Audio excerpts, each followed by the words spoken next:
Venecia, única por su belleza y patrimonio mundial de la humanidad, es una ciudad cada vez más frágil, víctima de un clima cada vez más extremo. Es una monstruosidad. El 12 de noviembre de 2019, una tormenta sin parangón pilló a todos desprevenidos. Nunca había visto algo así. Pero esto es solo la punta del iceberg. Desde los años 50 ha ido empeorando. ¿Cuántos desastres más azotarán a la ciudad en el futuro?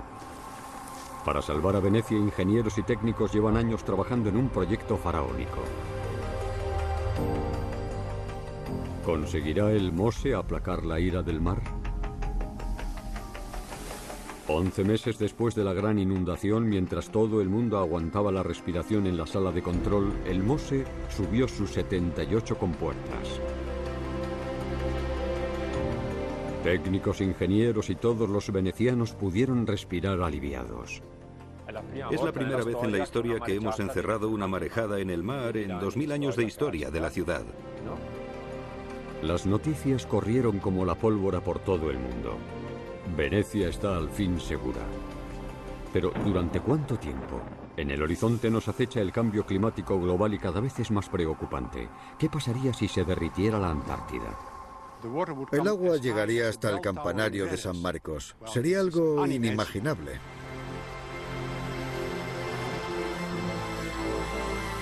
Al observar varios escenarios similares, los científicos climáticos ven a Venecia como un laboratorio al aire libre donde pueden estudiar el futuro de nuestro planeta. Si salvamos Venecia, podemos salvar todas las ciudades costeras del mundo. Salvar Venecia.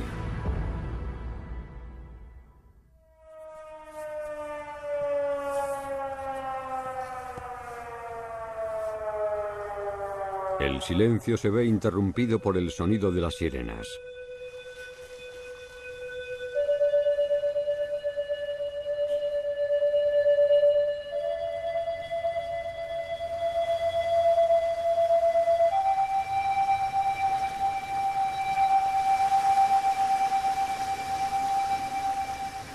Los 4 sonidos anuncian la llegada de una marea excepcionalmente alta, 140 centímetros.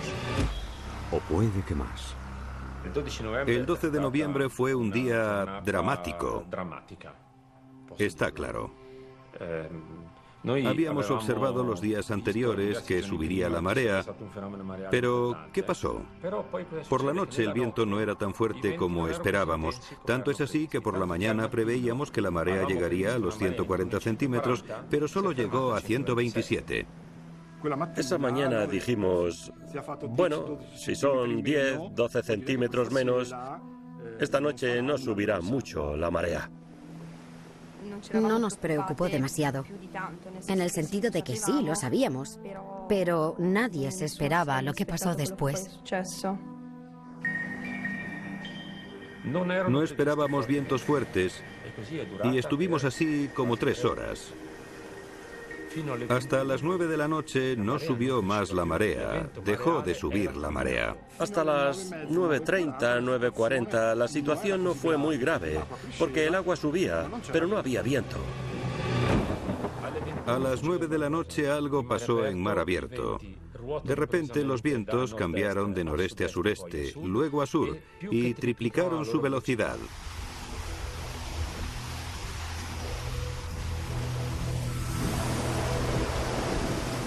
Aumentamos la previsión de 150 centímetros a 160, 170 y luego 190 centímetros.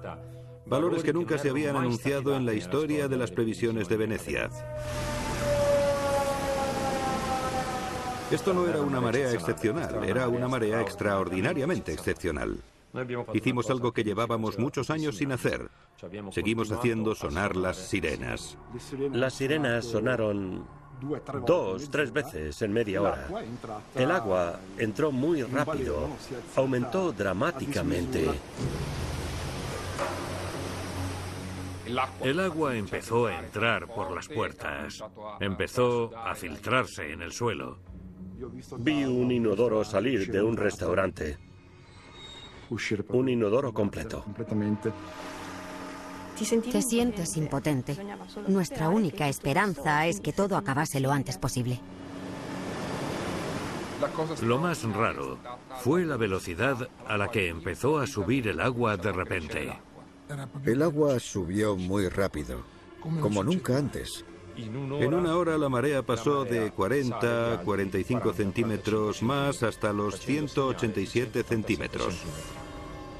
Nunca habíamos visto nada igual.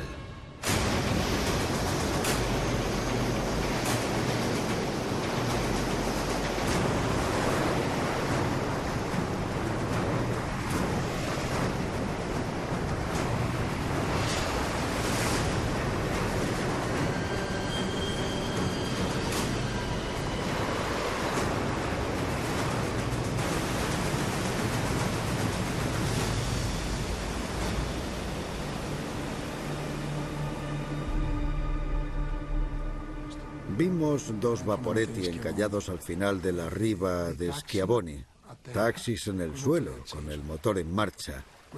Algo inimaginable, algo que no había visto en todos estos años.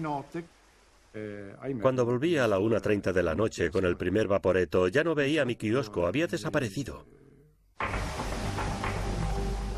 Había una estructura ciclónica muy pequeña que se había movido al centro de la laguna, provocando vientos de más de 110 km/h fuera de la cuenca de San Marcos. ¿Podemos atribuir estos fenómenos al cambio climático? Está claro que una estructura meteorológica de ese tipo, de esa naturaleza, en nuestras latitudes, no se había observado nunca.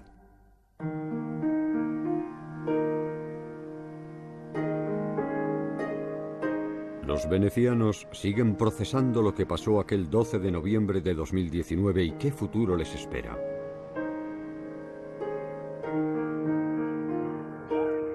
Antonello Pasini es un físico que estudia el impacto del cambio climático en el Mediterráneo.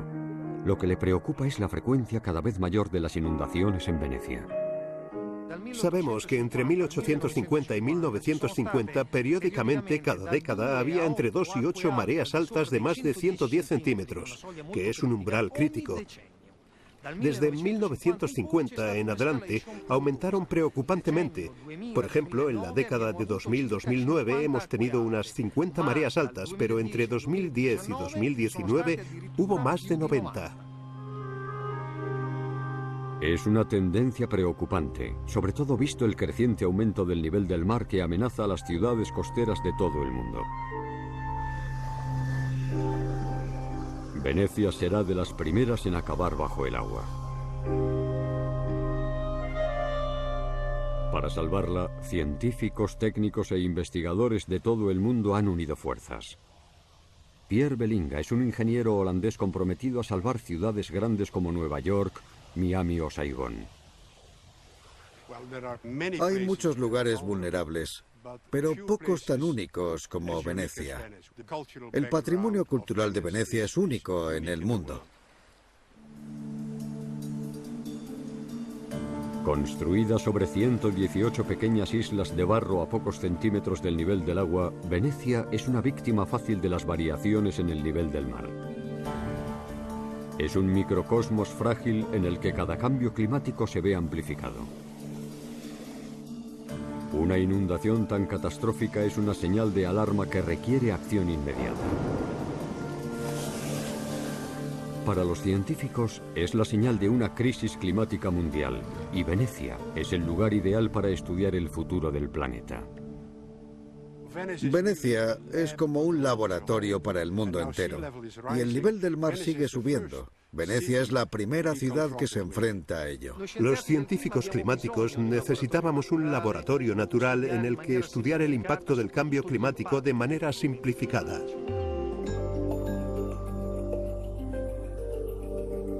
Luca Saggia es un científico del Consejo Nacional de Investigación que desde hace años estudia las consecuencias del impacto humano en la laguna de Venecia. Hoy hay pocas cosas naturales en esta laguna. Si queremos entender cómo era este lugar en los albores de la Tierra, tenemos que desplazarnos a una zona próxima, al delta del gran río Po, a un lugar que hoy sigue prácticamente sin contaminar.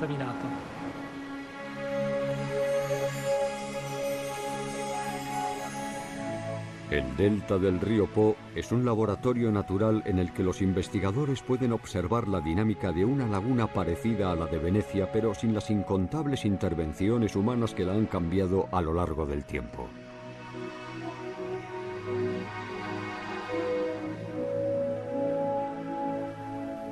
El delta del río Po es el ambiente ideal para entender cómo se formó la laguna de Venecia. Por un lado, los ríos transportan grandes cantidades de arena y cieno hacia el mar. Y por otro lado, las corrientes marinas y las olas dan forma a los litorales. Esta interacción da lugar a la formación de islas barrera, largas lenguas de arena paralelas a la costa que permiten la formación de lagunas costeras. En mitad de la naturaleza salvaje, uno tiene la impresión de haber viajado en el tiempo unos miles de años y de poder ver la laguna como era en los albores de la humanidad. Hace unos 20.000 años, durante la última edad de hielo, el nivel del mar era mucho más bajo que hoy y esta parte del mar Adriático era una gran planicie que se podía cruzar a pie, prácticamente desde Ancona hacia la costa de Split, en Croacia. Hace 5 millones de años, Italia estaba en gran parte sumergida en el mar y el Adriático llegaba hasta lo que hoy es la ciudad de Turín. Después, durante la última glaciación, los glaciares se hicieron con la zona. El nivel del mar bajó unos 100 metros y la arena y los escombros que arrastraban los ríos convirtieron el Adriático septentrional en una planicie gigante. Pero entonces, ¿cuándo se formó la laguna de Venecia? La respuesta descansa en estos lechos arenosos. Los grandes ríos procedentes de los Alpes cruzaban esta gran planicie y ahora se ve su lecho en el lecho del mar Adriático, pues realizaron un proceso de cementación y una posterior colonización de organismos bioconstructores que crearon estructuras subacuáticas fascinantes similares a las barreras de coral. Gracias a la datación con carbono 14, los investigadores han podido datar el retorno del mar y la aparición de la laguna a hace 7.000 años. Una pequeña parte de la historia del planeta. Estos lechos marinos jóvenes e inestables son la causa del hundimiento progresivo del suelo de Venecia y en la laguna.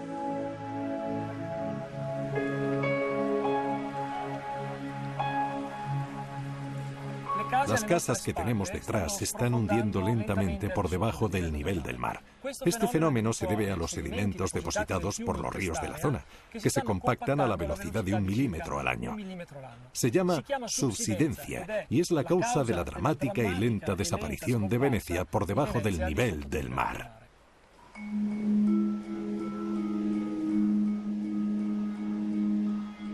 Puede que 1 milímetro no parezca nada, pero en 100 años son 10 centímetros.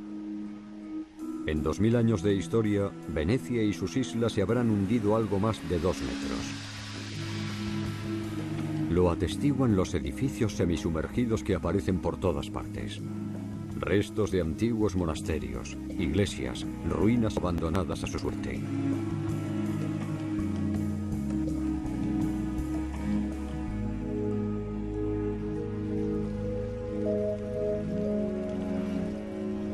Por si fuera poco, hoy hay otro enemigo que mina los cimientos de los edificios históricos. El tráfico del canal. Los grandes cruceros que pasan a pocos metros de las costas de San Marco podrían desviarse por otra parte. Pero no las motos de agua ni los vaporetti que provocan continuas olas que golpean sin descanso los cimientos.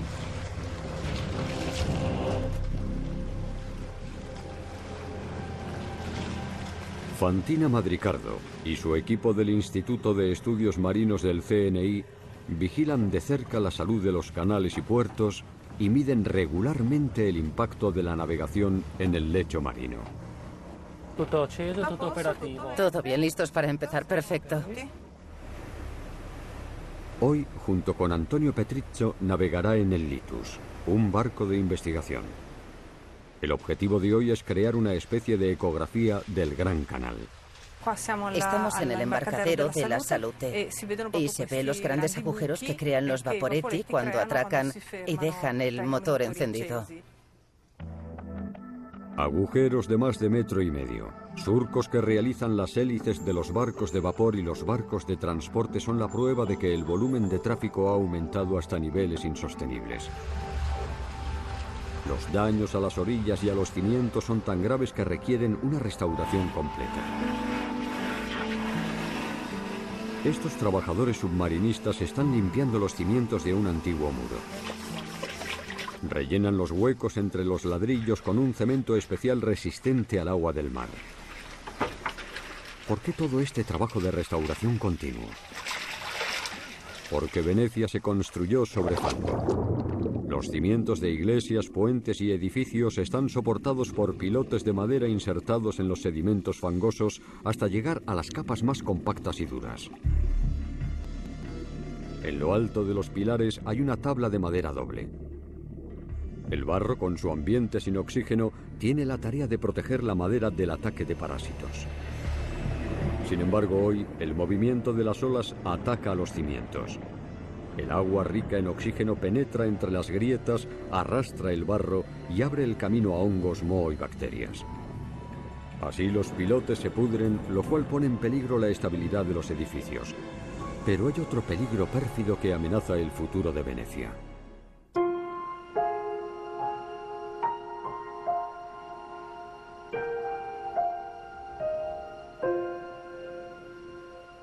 Marzo de 2020. Tan solo 4 meses después de la inundación que destrozó la ciudad, Venecia vuelve a estar contra las cuerdas por un enemigo vil e invisible.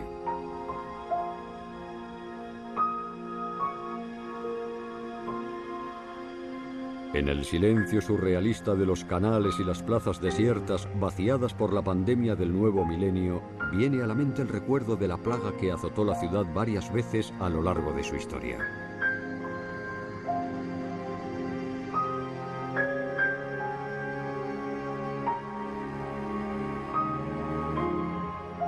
Es la primera vez que vengo a Venecia después del confinamiento. Nunca pensé que la vería así.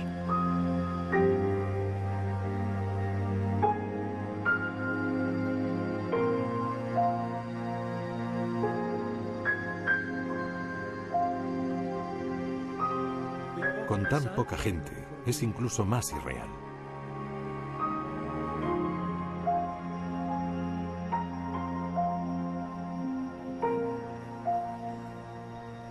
Aún así, esta ciudad conoce las devastadoras consecuencias de una epidemia. Venecia ha sufrido varias a lo largo de su historia.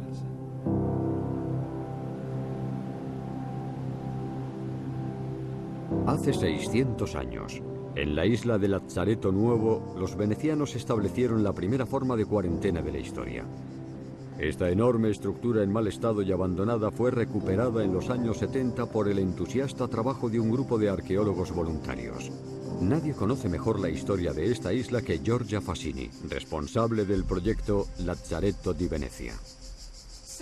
Si en 2020 todo el planeta se puso en cuarentena fue porque Venecia puso en marcha ese sistema en esa misma isla. ¿Qué pasó?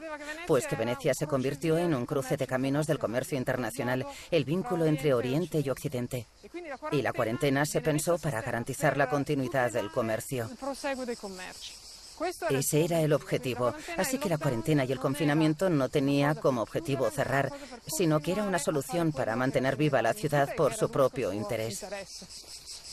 En aquella época era común pensar que la plaga afectaba a las personas porque habían nacido el día equivocado o porque Dios se había enfadado con ellos. Pero Venecia, sin embargo, entendió algo extraordinario, que la plaga era contagiosa y que se extendía por el contacto entre personas y por el contacto entre cosas y personas. Entonces, la cuarentena no solo afectaba a la gente, sino también al cargamento de los navíos. Afectaba a la gente y a las personas. Venecia entendió que tenía que aislar a los enfermos y también adoptar una serie de medidas para reducir la posibilidad de contagio. Giorgia, esta estructura es fantástica, grandísima. Enorme. Un lugar gigante que hay que imaginarse, repleto de gente. Había mozos que metían y sacaban los bienes cada día de acuerdo con los mecanismos de prevención y las llamadas medidas de purga para luchar contra la enfermedad.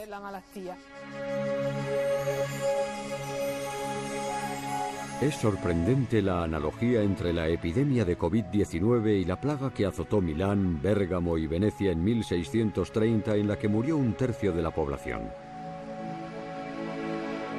Cuando finalizó, los venecianos, como agradecimiento, erigieron la Chiesa della Salute, cuya impresionante cúpula sigue recordando aquel acontecimiento trágico. Venecia siempre ha tenido que luchar contra todo tipo de desastres naturales, hundimientos, inundaciones, pestilencias. Hoy la amenaza más grave es el aumento del nivel del mar, que la expone cada vez más a la merced de las olas. Sobre todo ahora que las Barene, las islas fangosas que siempre la han protegido, están desapareciendo rápidamente. Las Barenes son sistemas únicos. Están siempre en un equilibrio dinámico. Cuando el nivel del mar sube un poco, crecen con el mar. Al menos pasa cuando el nivel del mar crece lentamente. Pero si las Barene no pueden seguir el ritmo, las Barene desaparecen y las olas rompen directamente en el continente, en la ciudad de Venecia. Por eso, las Barene son extremadamente importantes para proteger la ciudad y en todo el mundo para proteger las costas. Durante el verano, este archipiélago se ve cubierto de una vasta vegetación capaz de vivir en el agua salobre, y resuenan los cantos de las muchas especies de aves migratorias que encuentran refugio aquí. Las Barene son la cuna de la evolución, la cuna de la vida marina y la cuna de la biodiversidad, de los pájaros. Muchas lagunas de todo el mundo se usan para la agricultura, para la acuicultura. Por eso el número de lagunas de todo el mundo desciende dramáticamente.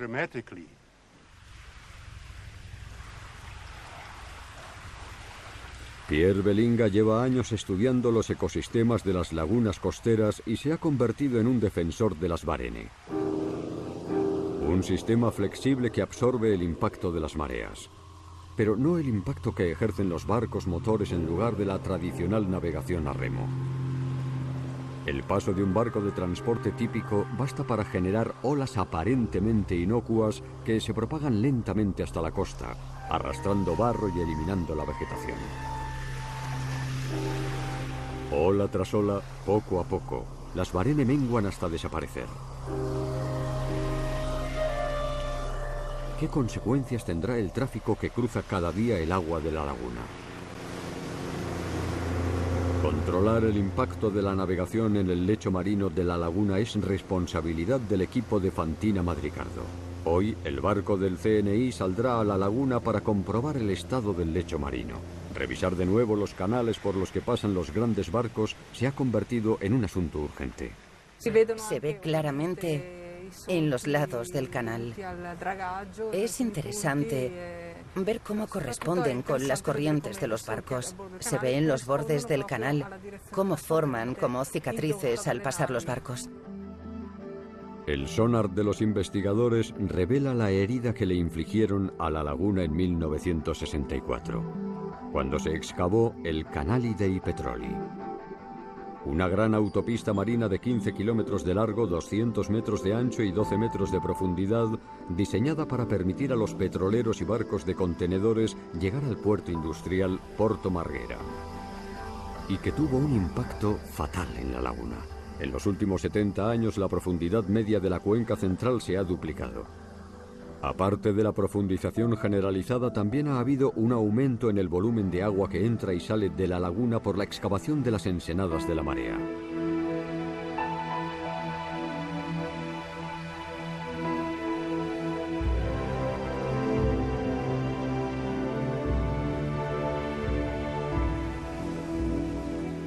El potencial erosivo de estas olas es muy alto. Son olas que se mueven transversalmente, paralelas a la costa, y transportan materiales. Los desplazan de lugar y los llevan a otro sitio. Este frontal retrocede a una velocidad de unos 4 metros al año. Lentamente, bloques enteros se desplomarán y serán transportados por las olas generadas por los barcos. El 4 de noviembre de 1966, mientras se realizaban las obras de excavación del canal navegable conocido como Canale dei Petroli, Venecia fue atacada por la peor acqua alta que se recuerda en la memoria del hombre.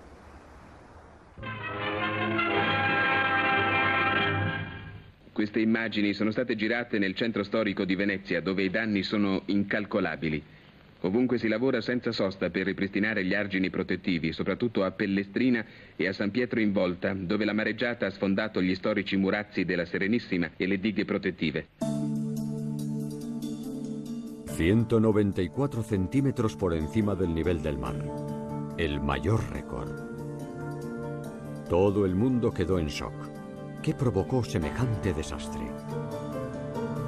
En busca de un culpable, muchos acabaron señalando a la excavación de los grandes canales por haber facilitado el acceso de las mareas hasta la laguna.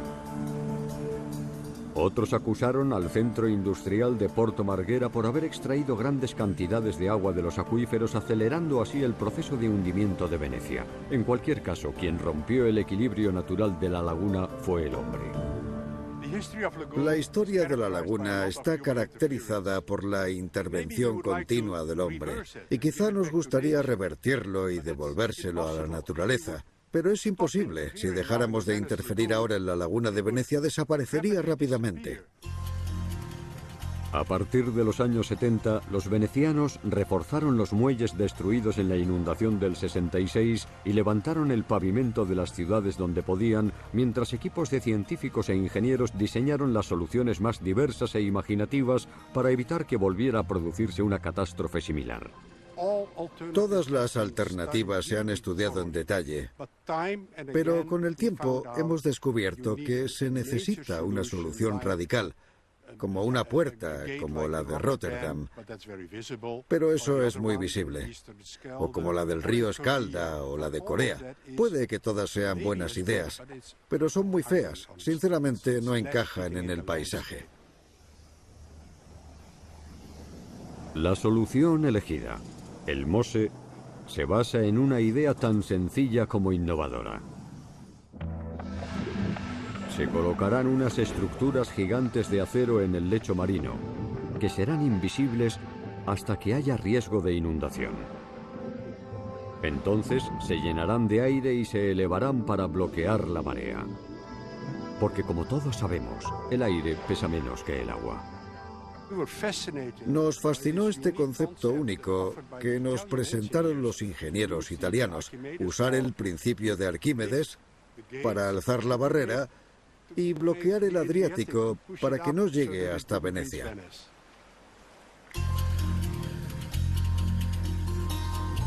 Es uno de los proyectos de ingeniería hidráulica más complejos jamás concebidos. Las cifras del Mose son imponentes. 35 cajones estancos de hormigón armado que miden como un edificio de 3 plantas. 78 barreras de acero móviles ancladas al lecho marino mediante 156 enormes bisagras.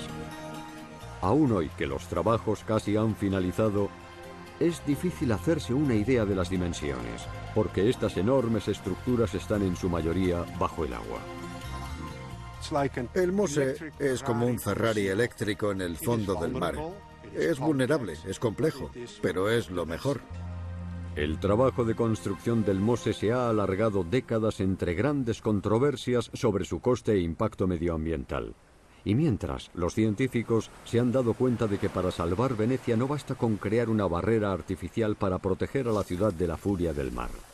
Se están produciendo grandes cambios climáticos. De ahora en adelante tenemos que pensar en los escenarios futuros que no son nada tranquilizadores.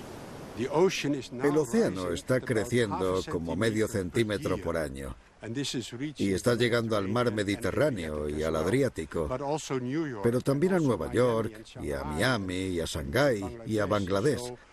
Por todo el mundo nos enfrentamos a un aumento del nivel del mar de entre medio metro y 1 metro en los próximos 50 o 100 años.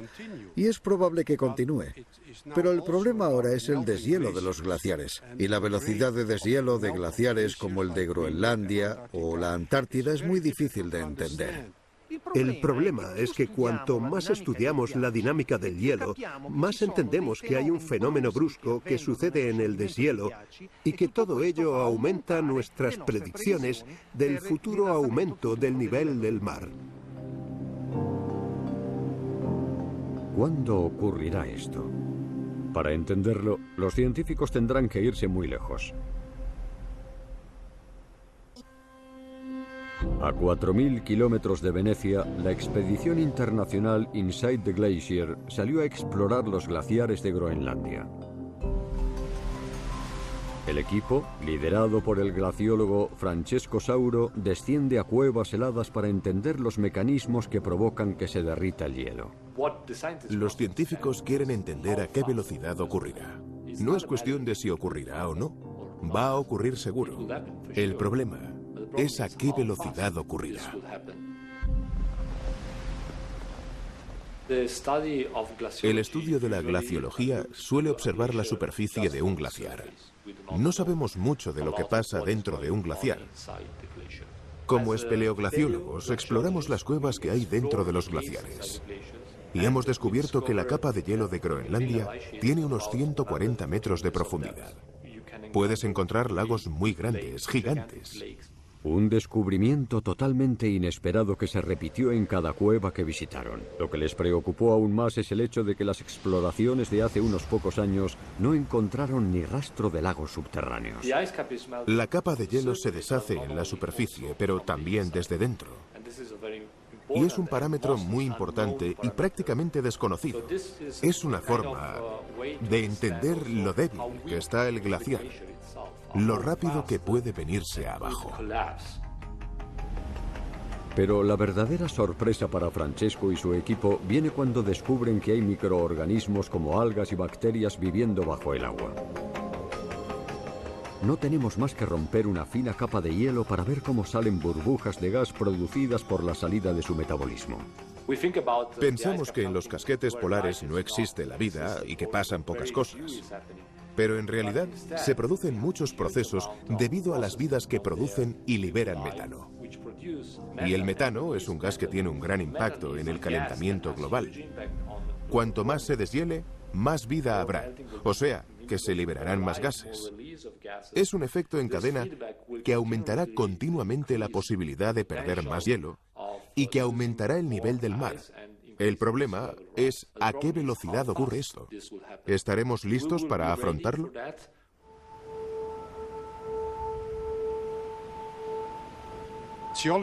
Los geólogos están muy preocupados por este efecto en cadena. El gas metano que se expande de repente a la atmósfera y calienta la Tierra 2 grados más, que sería desastroso. Sabemos que si se derritiera toda la capa de hielo de Groenlandia, el nivel del mar aumentaría unos 7 metros.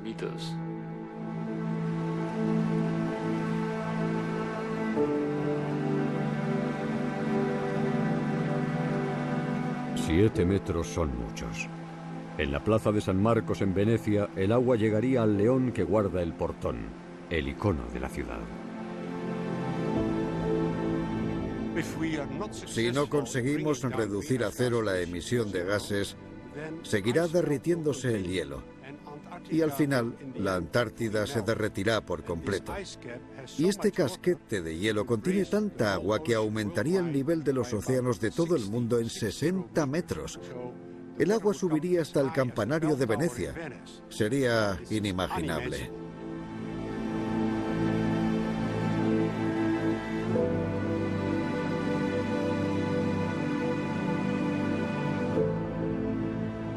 Un escenario apocalíptico que en un futuro lejano podría transformar a Venecia en la nueva Atlántida. Actualmente, la ciencia no puede calcular con precisión cuándo ocurriría todo esto. Pero, de nuevo, Venecia se convierte en la oportunidad de prever lo que le espera a todas las ciudades costeras del mundo y a cientos de millones de seres humanos. Descubrimos nuevos elementos de este proceso cada día. Es difícil hacer una previsión, pero sabemos seguro que si la temperatura sube, el hielo se derrite y el agua sube. Y tenemos que hacer algo al respecto. Y atención, porque estos fenómenos generan inercia. Es decir, que si no reducimos drásticamente el dióxido de carbono, veremos los resultados en 10, 20, 30 años, porque el dióxido de carbono permanece décadas en la atmósfera. Aparte de estos escenarios globales a largo plazo, ¿qué futuro le espera a Venecia en las próximas décadas? Su salvación depende del Mose, cuyas esclusas móviles permitirán controlar el flujo de las mareas que entran en la laguna, evitando así más inundaciones catastróficas. Pierre Belinga, que ha seguido la historia del Mose desde que era un proyecto en papel, ha querido volver a Venecia a ver con sus propios ojos el progreso de este colosal proyecto. Es increíble ver ahora lo que llevamos casi 20 años investigando y diseñando. Es impresionante, pero también es más futurista de lo que pensaba. A pesar de que las labores de construcción casi han terminado, al llegar a la entrada de las piletas no se ven más que dos parapetos enormes que señalan la entrada del canal navegable. Para comenzar a ver algo hay que bajar muchísimas escaleras hasta llegar a los 19 metros por debajo del nivel del mar y entrar en el túnel que recorre el fondo del canal. Se trata de un complejo de hormigón armado de 1.600 metros de longitud, el centro neurálgico del Mose. Aquí se encuentran los controles, miles de metros de cables, tuberías de aire comprimido, la verdadera fuerza motriz del sistema. Este es el conducto principal. Ah, ya veo. ¿Y esto es aire? Sí, es aire comprimido. El aire pasaría por la compuerta para elevarla. A lo largo del túnel, protegidas por puertas de acero herméticas, encontramos las cabinas en las que se encuentran las enormes bisagras que pesan 34 toneladas cada una, pero que tienen la precisión de un reloj suizo. Una tecnología que ha requerido de años de investigación y de trabajo y una gran inversión.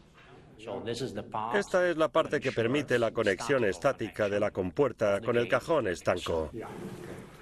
Estoy impresionado. Y hay 78 compuertas en estas cabinas.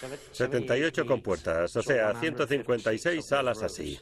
156 salas con esta estructura de metal. Más vale que esta estructura dure al menos 100 años, si no... Porque menuda inversión. Y esta es la sala de control. Sí, es la sala de control principal. Y esta es la sección transversal. Sí, la sección transversal. Aquí es donde estábamos antes. Sí. Las barreras se diseñaron para bloquear las mareas hasta 3 metros de altura. Hasta ahora, las pruebas realizadas con el mar en calma han resultado un éxito. Me alegra mucho ver que todo funciona. Ya formé parte del proyecto a finales de los 70 y 50 años después funciona. Es genial, fantástico. Ahora estamos listos para levantarlas cuando suba mucho la marea. Todo está listo para la gran inauguración en directo. Ahora solo queda esperar a la próxima marejada. El 3 de octubre de 2020, el Centro de Prevención de Mareas lanza un nuevo aviso. Se acercan fuertes vientos de Sirocco que se suman a la marea astronómica alta que se espera a mediodía. Es algo monstruoso. Fíjate, mide miles de kilómetros. Es una barbaridad. ¿Diga? Sí, estamos publicando los datos en Twitter para que todos los ciudadanos lo vean.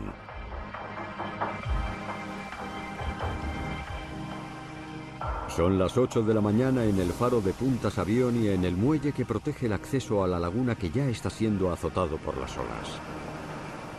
Hoy es un día especial para Venecia y para las islas de la laguna. Por fin entra en funcionamiento el sistema de barreras móviles que protege a Venecia de los episodios de marea alta como el de hoy, en el que se esperan mareas astronómicas altas que se suman a las marejadas como estas que provocan problemas que tristemente ya conocemos.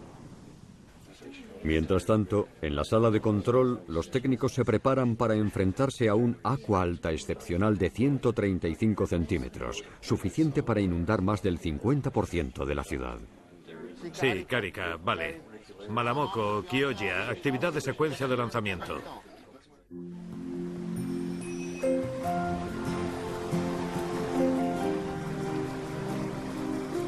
Las primeras esclusas surgen del mar, mientras una impetuosa corriente intenta entrar en la laguna. A las 9:52 de la mañana, las 78 esclusas colocadas en las 4 entradas de la laguna están completamente alzadas. Ahora todos se centran en los datos procedentes del Centro de Previsión de Mareas. Tenemos 69. Es decir, ni el portal de la Basílica está bajo el agua ahora mismo. En mar abierto tenemos 126. Tras la tensión inicial, los técnicos de la sala de control del MOSE celebran el éxito del proceso. Un resultado así solo es posible con un gran trabajo en equipo. Así que, muchas gracias.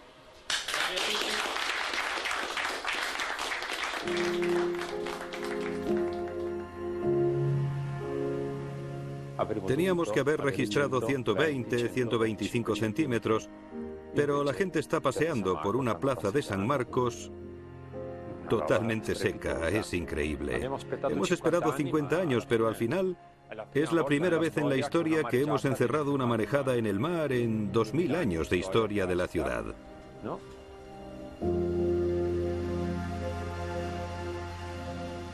Con la puesta en funcionamiento del sistema de barreras móviles del MOSE, por fin podemos comenzar a mitigar las intervenciones realizadas por el hombre en la morfología de la laguna. Nos enfrentamos a un problema tan complejo como es el aumento continuo del nivel del mar, y debemos recordar que esto es una solución temporal. Tras los últimos toques, el MOSE debería poder garantizar que los venecianos duerman tranquilos unas cuantas décadas. Después, como todas las grandes megaestructuras fabricadas por el hombre, tendrá que jubilarse. Pero antes de que eso ocurra, los científicos e ingenieros deberán hallar nuevas soluciones capaces de enfrentarse a los escenarios del futuro. Mientras tanto, todos tenemos que arremangarnos y emprender acciones para detener el cambio climático. Hoy la ciencia nos dice que las causas del cambio climático son principalmente de origen humano, pero esto no supone ningún drama, son buenas noticias, porque si fueran causas naturales no podríamos hacer otra cosa que defendernos, pero siendo así sabemos qué hacer, tenemos las herramientas y el conocimiento para hacerlo, así que hagámoslo por Venecia y por el mundo entero. A veces la gente pierde la esperanza y piensa que el cambio climático es demasiado grande como para comprenderlo. El aumento del nivel del mar, la COVID-19, imposible de entender. La naturaleza está destruida, solo podemos rezar. Pero tenemos que recordar nuestra historia. La peste negra del siglo XIII y el Renacimiento posterior comenzó precisamente aquí, en Venecia y alrededores. Así que siempre existe un futuro y siempre nos quedará el ingenio humano, pero tenemos que saber usarlo como individuos y como colectivo.